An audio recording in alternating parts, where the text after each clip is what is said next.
You mentioned your father was a blacksmith, and I'll bet he would say that a workman is only as good as his tools. And as a stud manager, there's not too many times that a horse like Mazu comes along. Exactly. Yep. At what point did you know that this young foal was going to be something special? When I first came here and we foaled him down, and after about a week or so, he was a little bit light framed, and we just kept him in a smaller yard with his mother. And after about a week or so, he started to strengthen up and develop. And he was always a very individual foal and athletic, very athletic. He wasn't a big, heavy foal or anything, but he had all the right components. He looked good. He was very correct and very athletic, but just a bit standoffish always. He was his own man.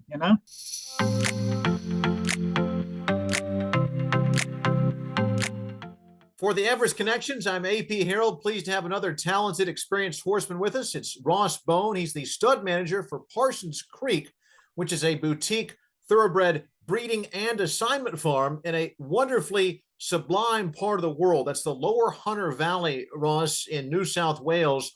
I'm guessing that's very similar to the topography of Southern California in the States. Is that correct? That's right, AP. Yep.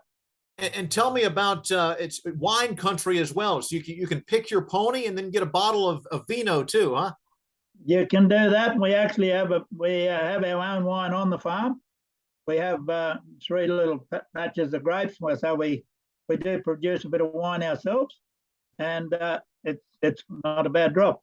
Sometimes, Ross, when you're having trouble picking the ponies at the track, if you have a few glasses of wine, you may not be better at it, but you're having more fun, right? Exactly. Yeah. Let's start with the Ross Bone file. Where were you born and where did you grow up? I was born in a little country town called Casino on the far north coast of New South Wales. And I'm one of 11 children. And I'm smack bang in the middle. I got 5 younger sisters and an older sister and 4 other brothers, And sorry? One of 11 kids. I'm going to guess 11. Either Catholic or Mormon background. That's my guess. We had no TV in those days, and I'm not Catholic. Okay. There you go. See, had to do something. Where are you in that order of 11? I got 4 older brothers and an older sister, and I have 5 younger sisters. Nice. And Ross, how did you develop an affinity, a love for the sport of kings? Well, initially I was my father was a blacksmith, horse breaker. He worked on the barriers at the races, and I sort of was the only child that followed him into horses. He was, a good horseman himself, and never trained or anything, but worked on the barriers and was always at the racetracks and things like that. So I used to follow him along, and I always wanted to be a jockey. Went to pony club as a kid, and learned how to ride. I was a good rider and things like that. And I wanted to be a jockey. And my father knew a guy in Sydney who was a trainer. Jack Morgan was a local man that went to Sydney and trained. And he wanted to send me down there. And Jack Morgan came up and he had a look at me and he said, "He'll grow too big. He's got too big a foot." So that was the end of my jockeying career at that stage for a while. But I did go and work in stables and road work, and it did get too big to be an apprentice, but I rode amateur for a while. Ross, that's a fascinating thing about our sport. In most competitive athletics, people are told you're too small to compete. In horse racing as a jockey, your story is very common. You're too big to compete. And Your story is also common. You find something else to do, right? Exactly. So from there I progressed on to working on a horse stud, and then I worked on the cattle station originally, and I rode a bit of amateur at race meetings, and then I progressed to working on horse studs. Our guest on the Everest Connections is Ross Bone. He's the stud manager for Parsons Creek in the Lower Hunter Valley of New South Wales. You guys have over 300 acres, so plenty of room for the equine to roam, right? Exactly, and it's all fully irrigated. We grow probably around about 60 acres of lucerne. So we grow our own alfalfa or lucerne, whatever you call it over there, and which is a good supplement for our own horses, And we have different names for things, but I don't think we have a different name for Vegemite because we don't have that over here. But we're told Yeah, you're missing out. You're missing out. we're missing out. We're going to come get some Vegemite and some wine and pick the ponies in the lower Hunter Valley. Exactly. You mentioned your father was a blacksmith, and I'll bet he would say that a workman is only as good as his tools. And as a stud manager, there's not too many times that a horse like Mazu comes along. Exactly. Yep. At what point did you know that this young foal was going to be something special? When I first came here and we foaled him down, and after about a week or so, he was a little bit light framed, and we just kept him in a smaller yard with his mother. And after about a week or so, he started to strengthen up and develop. And he was always a very individual foal and athletic, very athletic. He wasn't a big, heavy foal or anything, but he had all the right components. He looked good. He was very correct and very athletic, but just a bit standoffish. Always, he was his own man. And I got to think, Ross, excuse me, that's a trait that a lot of great racehorses have, is a little bit of ego, a little bit of pride, a little bit of standoffishness. They know what they can do.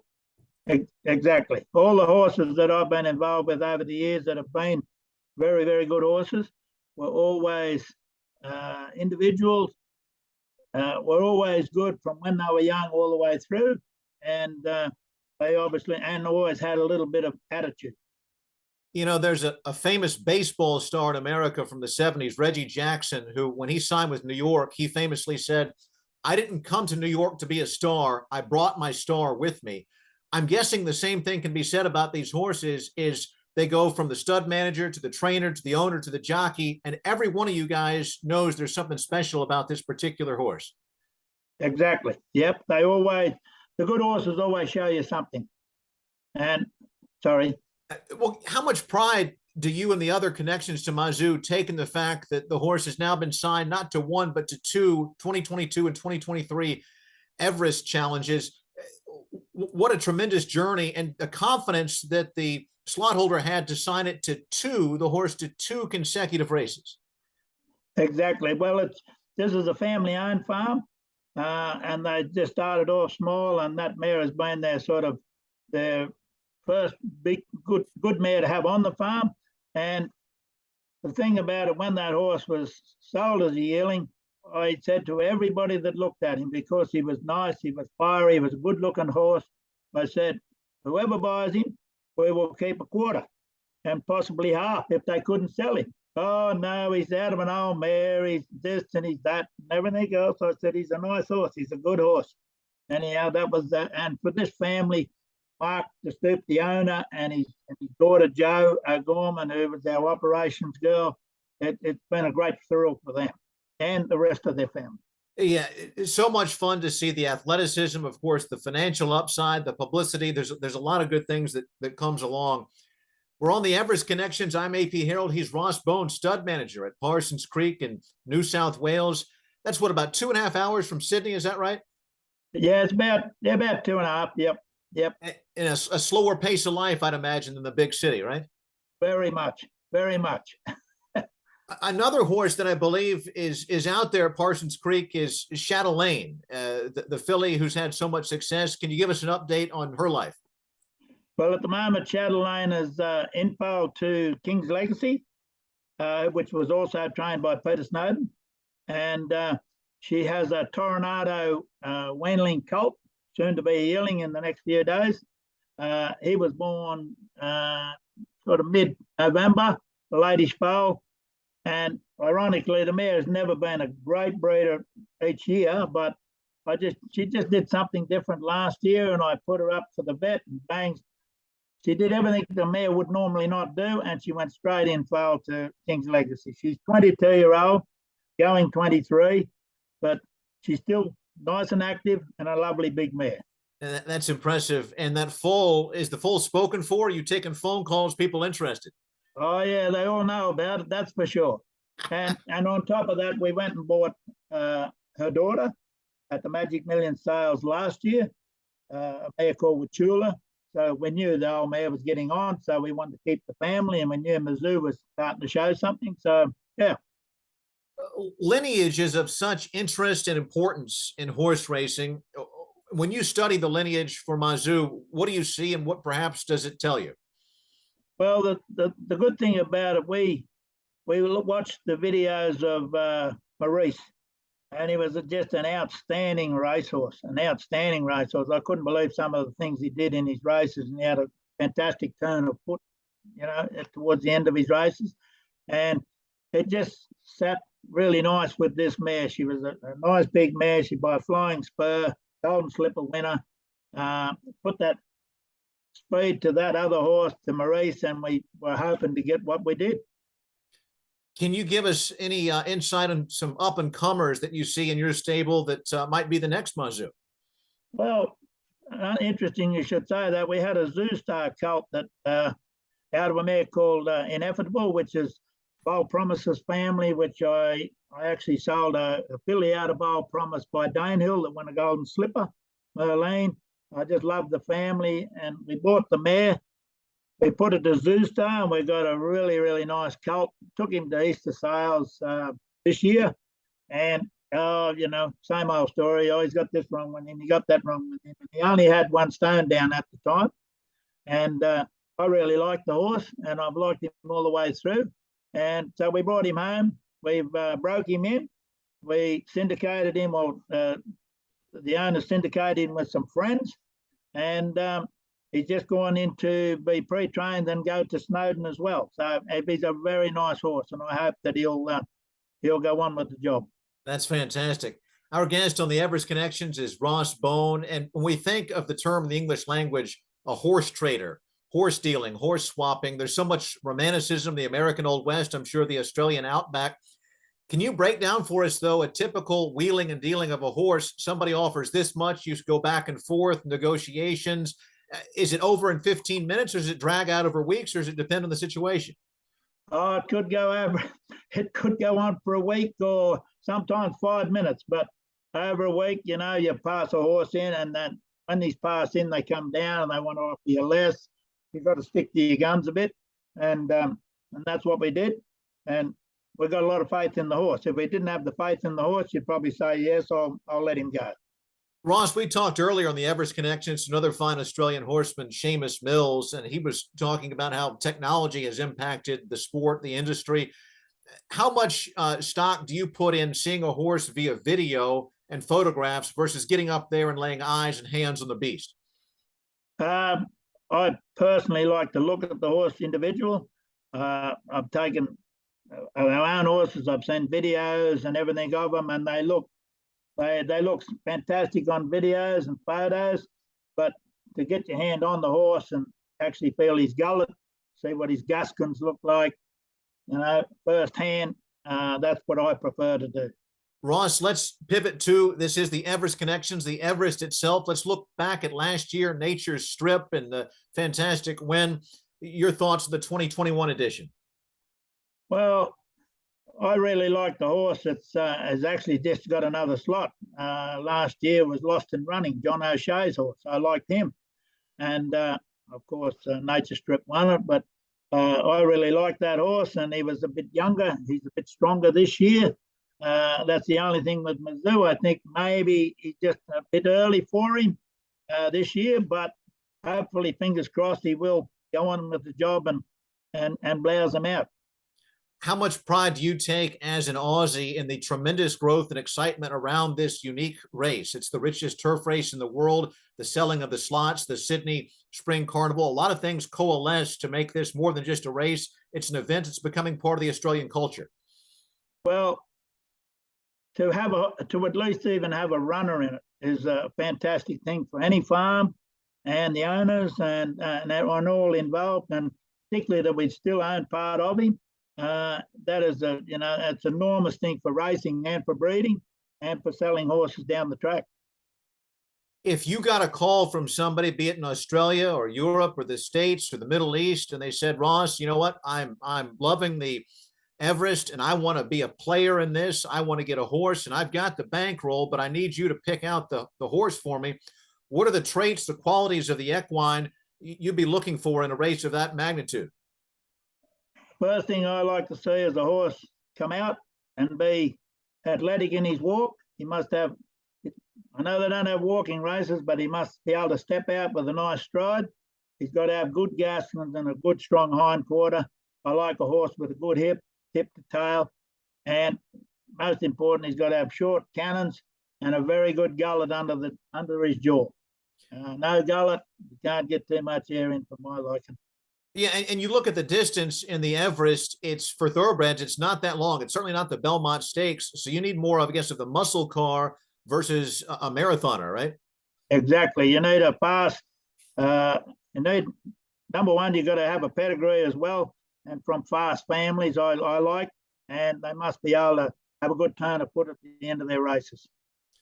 The 2022 Everest, you mentioned the horse that is top of your, I guess, a pedigree or analysis. But in terms of the average fan out there, the excitement, is this starting to rival some of the Triple Crown races in America in terms of the enthusiasm that Australia has for this race?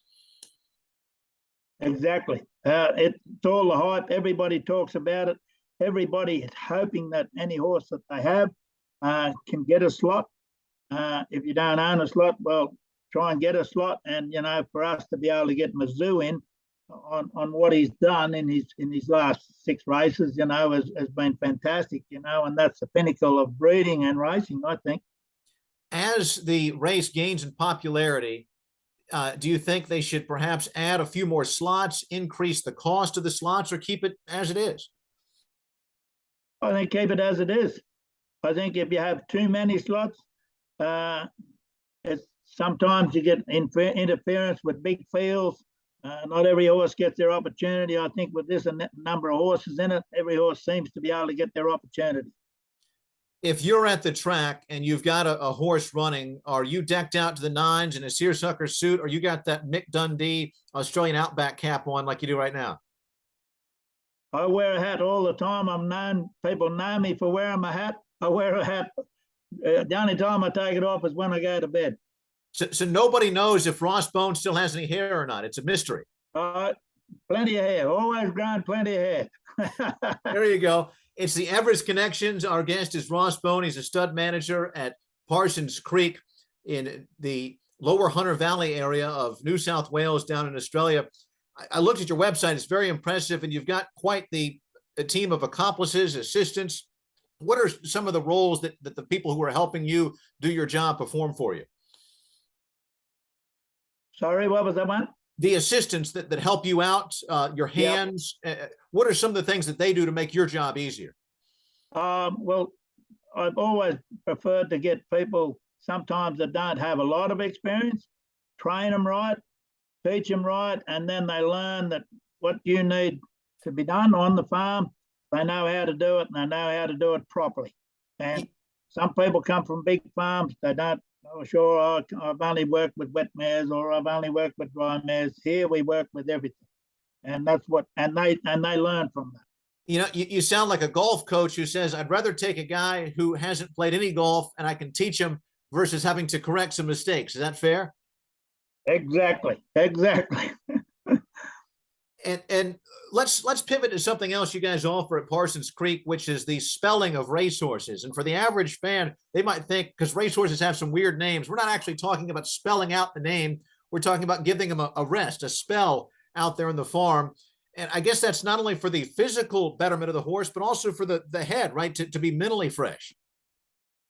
Exactly. We like to, we don't take on a lot of spellers, but the ones we do, we like to put them in big paddocks. They get, 10-acre paddocks to run and develop better and good pasture rather than being locked up and just basically standing around spelling. We like to get them out, exercise, and they go back, and they seem to do better when they go back. How long before a big race like the Everest would a trainer want to have a horse go for a spell before the horse ramps up on its training for the actual race? Well, if I take into Mazu's case, he raced in the Doomben 10,000, which was about 6 or 8 weeks ago. He went to the paddock. He had about 3 to 4 weeks in the paddock, and he's back in work now, and he's moving along. So it won't be long. He'll be having a start probably in the next month, I'd say. And, you know, he'll have 2 runs before the Everest, and hopefully it'll all jerry in. There's so many aspects in the world of horse racing. Obviously, you've got to have money. The financiers, the ownership group, they can be corporate, they can be wealthy entrepreneurs, old money. But then you've got to have jockeys, you've got to have trainers, folks like yourself, the stud managers, the bloodline folks. You wanted to be a jockey, and I'm sure that you study jockeys, know a lot of them. What are the qualities you look for if you were recommending a jockey for someone? I like a guy that has got good hands, and I see that a lot in Sam Clipperton, that using Mazu again as an example. Sam Clipperton has very good hands. He sits quiet, he doesn't panic, and you know, he's not over forceful with the whip, which they don't really need that much, but he sits quiet and he keeps the horse balanced. Most important, keep him balanced, don't get him off balance, keep him in their stride, and that's what he's done, and he's done a good job on that horse. Ross, what are your thoughts on, and I know this differs from horse to horse, but generally speaking, how often a thoroughbred should run? Is it once a month? Is it twice a month? Is it once every 2 months? Your thoughts? My thoughts are, when a horse is in full work, he should nearly be able to race every 2 weeks. Probably not so much fillies, but, you know, maybe every 3 weeks with fillies. But colts and geldings, I think, you know, once they're in full work and racing, they should be able to race at least every 2 weeks. How much depending on the tracks, depending on the tracks. Heavy tracks, well, it takes a bit out of them. Gotcha. How much pride do Connections take when a filly is able to compete and even win against the big boys? Oh, fantastic if that happens, especially if you can get some black type into your fillies, which is what we're doing. We're keeping some of our fillies to race, our better fillies, hopefully to get black type and improve those pedigrees. Horse racing, like any industry, it's international, but it's also small. People know each other from all over the world. And as the Everest gains more and more acclaim, I'm sure there's lots of folks who are going to be attending from internationally their first Everest. What are some of the things you would encourage folks to soak in, not just with the race, but the culture and the atmosphere in Sydney? Well, especially with the Everest on there, they have plenty of things happening around in the week leading up to the races. There's all sorts of things happening on Everest Day. And, you know, just to take in the atmosphere of the racing, I forget how many thousands they got there last year, but it was just fantastic with great weather and just a great spectacle. And finally, Ross, if you were advising a young person, a boy, a girl, could be in Australia, the States, Dubai, Europe, and this individual wanted to get into the sport of kings, and perhaps they want to be a jockey, but perhaps like you, their body frame isn't going to work. What would you tell them about what to expect in the future in horse racing? I like to encourage people, if they want to get into this breeding, into the horse industry, when they're young, go and work on horse studs, spend not just 3 months there, spend a year there, then go on and work with trainers, work with chiropractors, a bit like the Godolphin startup, but you know, not every person can do that. They have all these interviews and that, but if they want to do it themselves and seek out the right people, the best people to do it and to learn from. That sounds like some solid advice, is understand what you're getting into and talk to the people who've done it for a long time and done it quite well. One of those is the gentleman we just spoke with, Ross Bone, the fine stud manager at Parsons Creek, Lower Hunter Valley, New South Wales, down there in beautiful, wild, exotic to the rest of us, Australia, the island continent, home of the Everest. The 6th edition is coming up in October.